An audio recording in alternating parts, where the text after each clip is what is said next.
It's time once again for Sports Orbit. My name is Afacho. Salifu Usman is right here on today's edition of the program. Salifu, welcome once again to Sports Orbit. Thank you.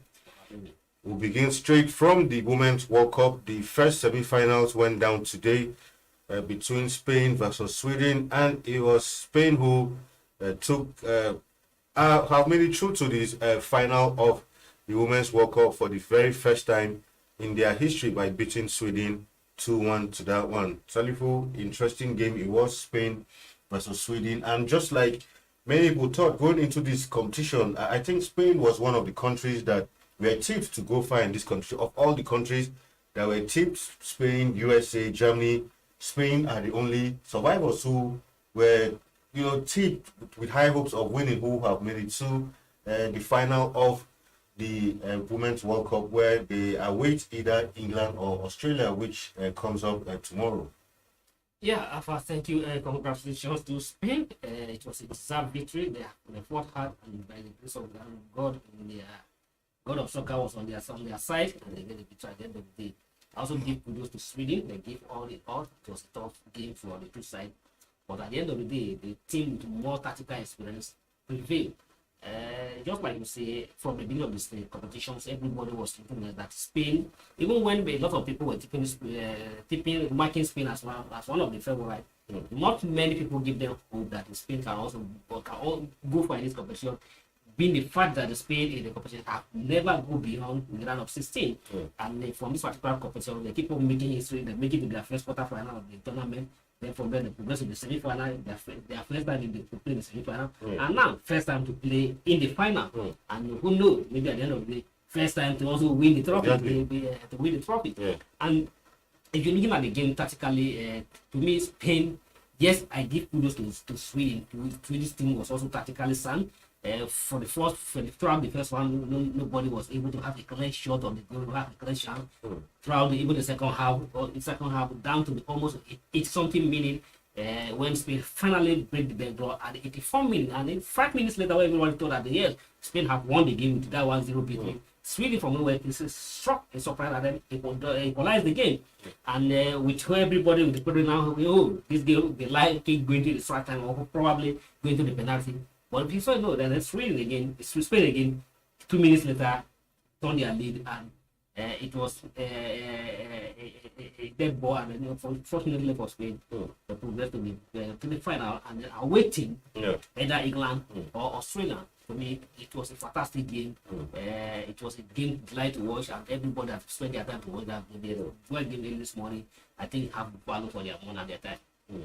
Of course, one of the reasons why a lot of bookmakers are tipping Spain, and which is no surprise, even though when you talk of female football, you might say they didn't come onto the scene on time, but interesting to know that Spain are holders of the under-17 and under-20 when it comes to female football.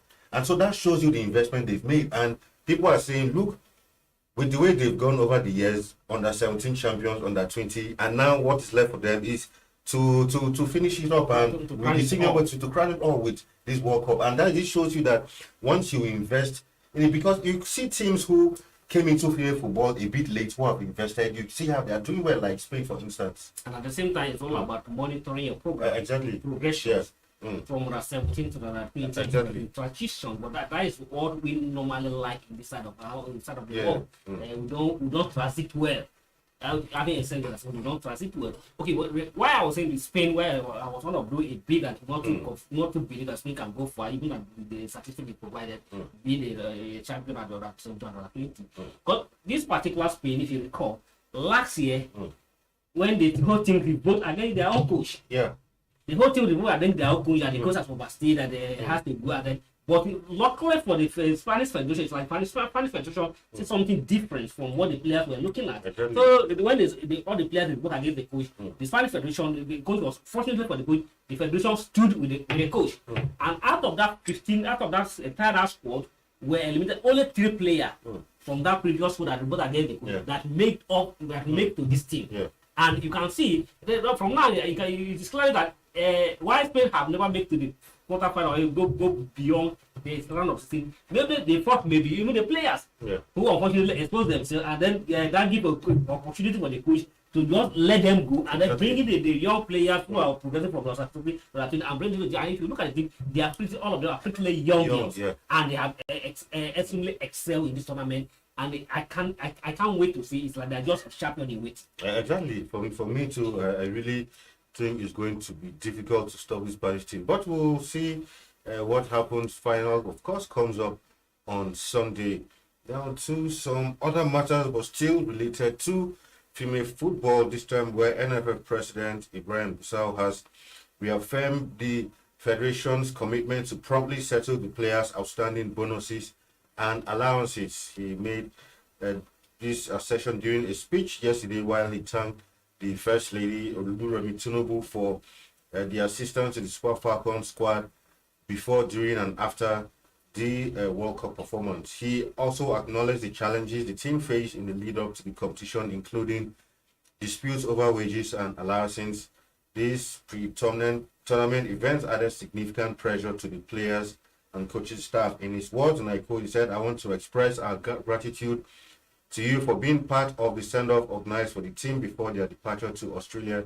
It really serves as a morale booster." Of course, according to him, he assured that, well, as at now, the NFF is yet to receive the FIFA prize money, but he assured that as soon as that money comes into the NFF account, it will be paid immediately to the players. So, well, we'll hope to take him for his word.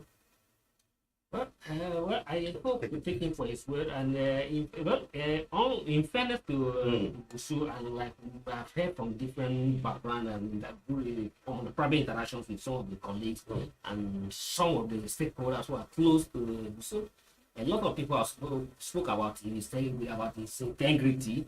He put in my view, but so of people have said that he has begun to show something different from what we used to know in the Pinnick era. And most of this, the backlog of wages that we are all talking about, is none of it is on his fault. It's not under his watch. Although he was part of Pinnick board, but the box always told the box and on the Pinnick table, and most of those backlogs were all under the Pinnick administration. And from what we have heard, from what the interactions are, most of the tournament that were held under since he came on board, particularly the under 17 that went to play in India and the other meeting, that their allowance, their kind of allowance, none is he has repaid. He has offset all those bills. That is what had happened under his watch. But just like you say, let's take it. Just like you say, let's take it for his word. And I believe he know quite well that he has a name to protect. It's about Busu. Nobody is calling people anymore. Administration, comments about continuity, whatever he inherited, you should know that it's now up to him to pay, and if you don't pay, it's his name that will keep giving up. And you should rightly know that yet it is name that matter now. He has this name to defend. So it depends for him either no matter how he want to promote his name or how he want to defend him. If you want his name to be called on the negative side of the book, like he can be rest assured that Nigeria will always show his name. And if you do what Nigeria will always give me a thumb on the back, I believe that will just like you say, he will take. And I hope it's not one of those speeches whether he was being carried away, was being carried by the president of the first lady and the wife of the vice president and the wife of the senate president, because he was at the pillar, he tried to scared about the environment. I hope that the time the money enter, will not begin to say another different tune. But one thing that I a bit confused, at the tournament, FIFA said they are going to pay this money to the players. So which one price of money he says that where the money gets to them again? No, you know, when this issue, Aisha Falode had clarified that matter. She said, yes, Fatma Samora had said, but maybe she was misquoted. From what Falode said, she was that the money will still come through the federation. That's why Aisha Falode, because after that statement by Samora, Falode came out strongly to say that the money is still going to come through the federation. It's the federations who will disburse these sums. So that's where a lot of Nigerians were beginning to raise some sort of concern. But like you said, let's take Gusau for his word, because I feel if you are in the presence of, you go to the villa to make this kind of statement, I'm sure by the time you don't pay this money, these girls cry out. The first lady and all these people will call you, say, NFL president, what happened? These girls are saying they haven't received their money, so what is the problem? And you were here at the villa to assure us that you are going to pay them. So I think let's wait. I'm sure this money will be disbursed at the end of the competition. Yeah, Alpha, I think we shouldn't. Well, let us not be too hasty to conclude, and let's give just like let's just give them. Exactly. Yeah. But one thing is that FIFA, just like we normally say, FIFA football is run like a court. Yeah.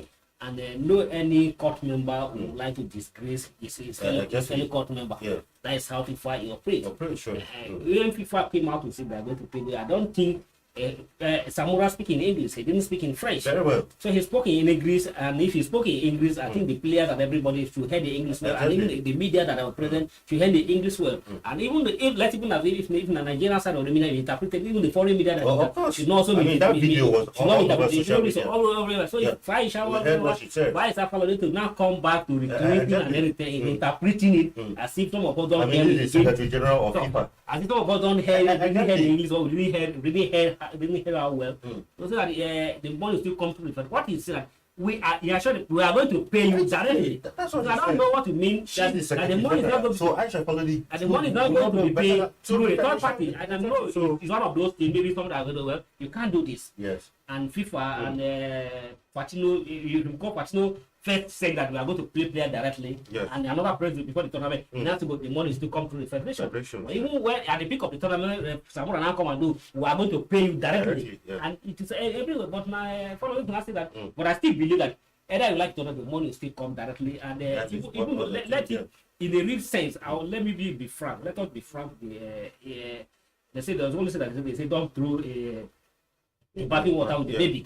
Let me be frank that I'm not in as much I'm not one of those. I'm not even in support of pay the player directly through FIFA account. My reason is this: because if you pay, for instance, most of those players are not based in Nigeria. Yeah, some of them are based in France, based here and there.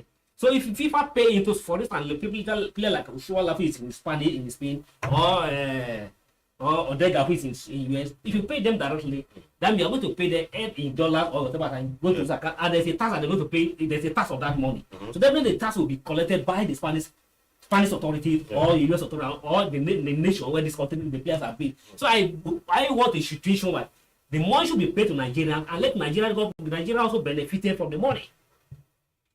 Right, we'll see upon that. For me, I think at the end of the day, the money should get to the players. That is the final boss, and that's the end of this whole story. All we want that let the laborer get paid for his job. Exactly.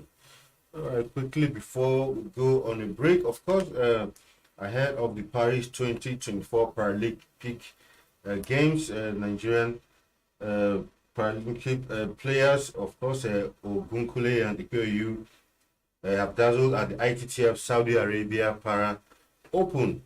Ogunkule and Ifechukwu Ipeoyu garnered vital points after making it to the podium at the ITTF Saudi Arabia Para Open 2023 in Riyadh. The Commonwealth Games medalists competed against some of the best players in the world from Egypt, India, Slovakia, Turkey, Japan, and a host of others. And of course, the Federal Ministry of Youth and Sport supported the team to the trip where it competed in the singles and doubles event. So congratulations to the para players. When it comes to para athletes in Nigeria, they always impress. They have never disappointed at all. Yeah, they have never disappointed, and they keep on being Nigeria proud. And congratulations to the teams. Just like you say, there's another kudos to the leads of exactly. Under the smile, Abakar smile. He has keep on surprising everybody. Almost of the studio are heading from our sport. The same thing in the last 7 months, it's all about success and success. Exactly. So kudos to the game again. And at the same time, Saudi Arabia's name has become really better in all sports arenas. Exactly. That's not something that's not common before. And we look at Saudi Arabia is taking over in terms when it comes to sport development. Yeah, very well. All right, we'll go on a quick break, and when we come back, Sport Orbit continues. Don't go nowhere.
All right, welcome back from that break. Still sports orbit now to some boxing news where it has been revealed that Anthony Joshua will earn about 47 million pounds eventually if he eventually fights Deontay Wilder in Saudi Arabia in December. Joshua will earn a career high payday of 47 million pounds in a mega fight with Wilder in Saudi Arabia, actually in the first quarter of 2024 after he defeated late replacement opponent Helenius in London.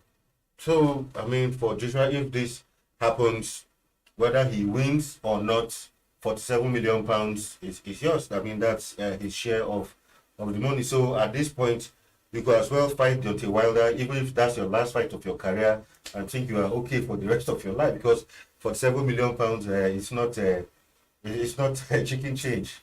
It's not even some countries don't even see in a year. So you can as well go just do what you will against Wilder. Even if it defeats you, you can just take that and hang your clothes And retire well. and retire well. Well, you keep on hearing unbelievable amount of money in sports. Yeah. All sports, for football, for any tennis, any company, unbelievable amount of as if this money just to pay for the car. Exactly. I wonder where this money is coming from. All this money is coming from TV rights, from Exactly. Sponsorship and all of that, yeah. So you wonder somebody will just be on the way, just kick me. Exactly. For maybe And then for max 1 hour. almost 1 hour. Yes. At the end of the day, you retire home with For money that you can work for 30 years and never even see a quarter of it. And just like even the football, you see somebody just a run leather game, a run leather throw on the pitch, 24 adult 24, not running after the game, one up at the end of the day, they see somebody the weekly pay of 20 million pound of this pound. Exactly. Well, this is crazy. Congratulations. We hope that Joshua eventually this fight. But to me, to Joshua, and I believe what matters to him is to get himself back as one of the heavyweight champions. It's not to him. Yes, money matters a lot, but to him, the ultimate target is to win the fight and get it and hold one of the foremost belt. Yeah. That's what his target. And I hope that even with the Wilder also be able to come back from this controversy and declare me to fight to face Joshua. We still want Joshua to remain in the way that I hope that having begin to get himself back into the form will be able to get this fight done and be going on his feet. Apart from the money that we see, whether he win or lose, the money is for him to grab. But winning the fight is what will matter to him more. Exactly. Well, still talking about big money in sports. This time it's about Kylian. Neymar, who has accepted a move to Al Hilal for an offer worth 260 million euros, with the reporting an offer of 260 rising to 100 million has been accepted by PSG. Neymar has also settled on personal terms with Al Hilal over a 2-year contract worth a total of 160 million euros. And of course, it was also revealed in some other packages. They said while at Al Hilal, for every tweet he makes in support of Saudi Arabia, anything positive, he's going to earn about 56 million euros per tweet he makes in support of anything Saudi Arabia. So you can imagine, although some have felt that Neymar still has a lot to prove in Europe, but maybe Neymar thinks otherwise at 31. But yet, after I agree with the last one of thought that we feel that Neymar should still have a pen to play. But look at it, Neymar is what a waste of talent. To me, Neymar is one of those with bright futures, but never see the end of the futures. It is really unfortunate that Neymar will just get wasted away like that. Because some had tipped Neymar to at least after Ronaldo, Messi to be the next. But unfortunately, it never even came near. To me, either if you look at it, either it was wrong calculation movement or wrong thing. First of all, when he moved from Santos to Barcelona, it was a good move for me. It was a good move to PSG. No, when he moved to Barcelona, it was a good move. Yeah. But you feel he was overshadowed by Messi in Barcelona. No, but if you even check Neymar's record, he has a fantastic record in Barca. Because at Barca, if I can recall, out of I think 135 appearances, he scored 105 goals. Don't forget that he won every trophy you need to win in Barca. So for me, most people felt going to PSG like some of us thought to, because the French league, when you look at the French league, yes, anybody can go to France and win the title with PSG, but when it matters most, PSG always falls short. So for some of us, we felt that movement to PSG in the first place was not the right move at that time. Yeah, and that is why even up to now, a lot of people are still commending Lionel Messi and still commending Ronaldo. If not Ronaldo, if not of lately, when some people bring the question, his attitude, you need, apart from the talent, you have the talent. You also need to be calm and also be disciplined enough. To me, Neymar was not disciplined enough, and you need to sometimes you need to control your emotion. So he felt to him, yes, you have a fantastic season, fantastic success in Barcelona, but he felt that his ambition was to win the Ballon d'Or, and he felt that if he play under Messi, he will never have the opportunity to win the Ballon d'Or. And if you really want to move, the best thing for him to have done that than to move. Either he move to Serie A or move to English Premier League, not to move. And not disrespecting the Spanish, the French league, but just like say, if you go to Europe, if you have to rank the league in Europe, League One will either came in the fourth position, fifth actually.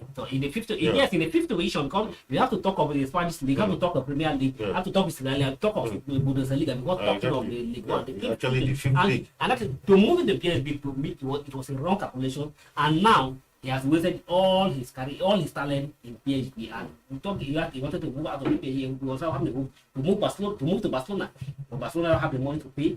And at the same time, it's like he was only working now, moving to his not disrespecting to Saudi League. To me, he just Saudi League is still for retirement player. Of course. Because if you see most of the players who have moved, yes, high profile name have moved to Saudi League. Okay, if you talk of Ronaldo has achieved all they want to achieve in the Europe before moving to Saudi. If you talk of Karim Benzema has also achieved all he wanted to achieve before moving there. And if you talk of Mahrez and the rest who are also moving there, they have their time off in the Europe, so they don't have much to play in Europe. Even if they still want to stay in Europe, it's like they already are approaching the last end of their career, so they have to move. But for you, at a young age and at your age, you still have much belief in you. But maybe because of, if you look at the Neymar of the Egypt injury has become a problem, a big problematic for him. He doesn't have much time on the pitch. Maybe he has to think that, well, it is me for me. It's time for me to make more money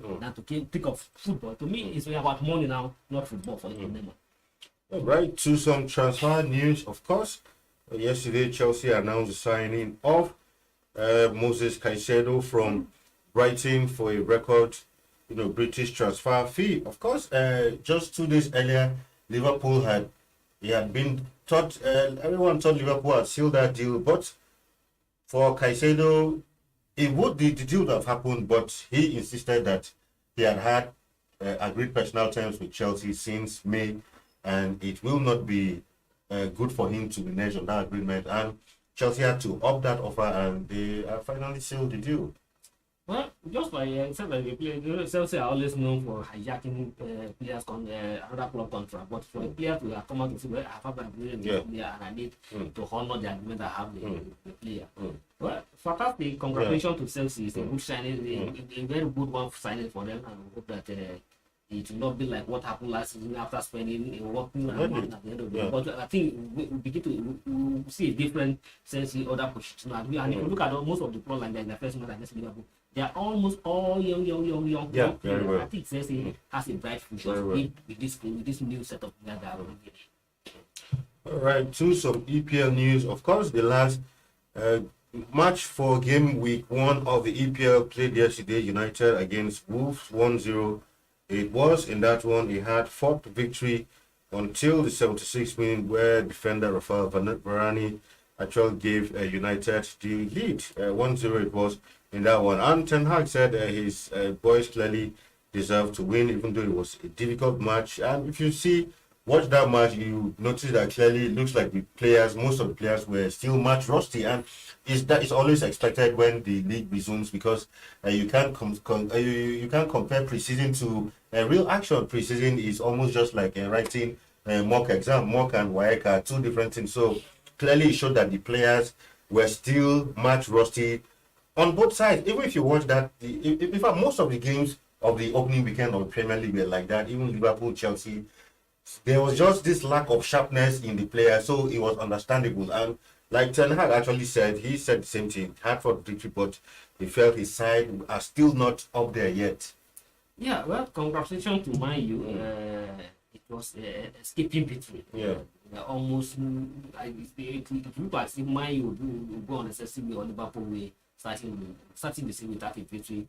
But at the end of the day, just like we say, the victory comes from no unexpected player who were able to give them good.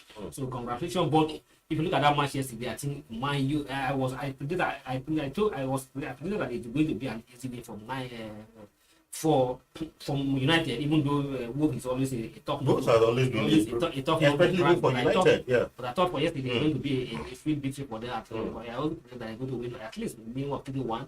But unfortunately yesterday they hot and I still congratulate them that they were able to hold it to their exactly. Very well. Yeah. But to me, Lefi also do them a favor because there's a clear penalty from Onana. Once Lefi overlook, and that issue is still it's still very much talk about. A lot of people are saying on the social media that Lefi was a clear Lefi. But well, the god of soccer was on United side, and the 3 points in their pocket. Yeah. Right. With that, we call it a day on today's edition of the program. Tomorrow we'll be back. Of course, tomorrow the UEFA Super Cup, City versus Sevilla takes place tomorrow. Also, we'll give you a preview. Semi-final. Of course, I think that match comes out also 9:30 a.m. or 9 a.m. rather Nigerian time. We will be watching down and hopefully we'll give you results of all those matches. Salifo, thank you for being in the studio on today's edition of the program. Thank you, Alpha. Until come your way again tomorrow, do have a wonderful time. My name is Afa Acho, and it's bye for now.